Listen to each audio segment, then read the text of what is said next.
আরে এবার যে আমরা ভোট লড়ছি, ভোট তো আমাদের তৃণমূল কংগ্রেসের সাথে লড়াই না, পুলিশের সাথে লড়াই।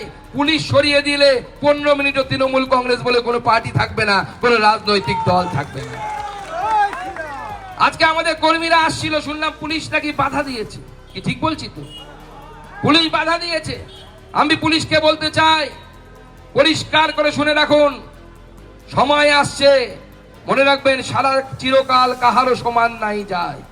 কখনো নৌকার উপরে গাড়ি ওঠে, কখনো গাড়ির উপরে নৌকো ওঠে। তাই পরিষ্কার বলে দিচ্ছি, যদি দালালি করতে হয় খাকি ছাড়ুন, তৃণমূলের ঝান্ডা ধরে রাস্তায় নেমে রাজনীতি করুন, কত দম আছে আমরা দেখে নেব। কিন্তু পুলিশের ভর্তি পড়ে তৃণমূলের হয়ে দালালি করবেন না, তৃণমূলের হয়ে দালালি করবেন না। আর তৃণমূলের হয়ে দালালি করলে তাহলে পুলিশের যে টুপিটা পরেন, ঘাড়ে যে অশোক স্তম্ভটা পরেন, সেই অশোক স্তম্ভ টুপি থেকে খুলে রাখুন, একটা হাওয়াই চটির সিম্বল ওখানে লাগিয়ে নিন, জনগণ ভালো সম্মান করবে। কমসে কম বলবে যে তৃণমূল করছে, বুক ফাটিয়ে তৃণমূল করছে, বুক ফুলিয়ে তৃণমূল করছে। এই চুপ করে চুরি করে তৃণমূল কংগ্রেস করছে না। এই তৃণমূল কংগ্রেস পুলিশের জন্য টিকে আছে। হাস্যকর কথাবার্তা।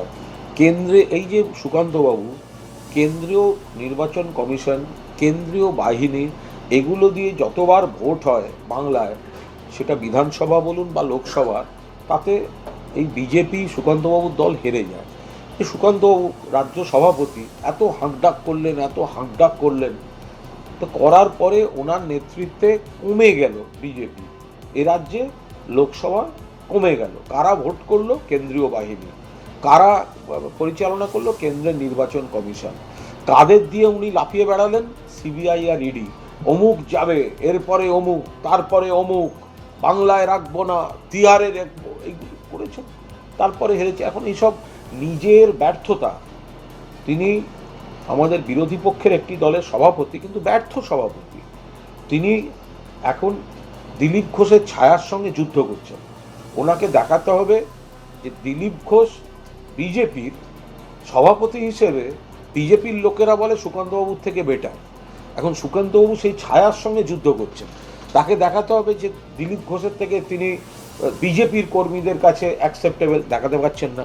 দিলীপ ঘোষের থেকে বেশি উনি একটু বেশি সাফল্য দেখাতে পারেননি, ডুবেছে। ফলে উনি ব্যাপারটাকে একদম ঘেঁটে ফেলেছেন। তার থেকে এই ধরনের কিছু কথাবার্তা, ওনার গোটাটাই হচ্ছে দিলীপ ঘোষের সঙ্গে ছায়াযুদ্ধ।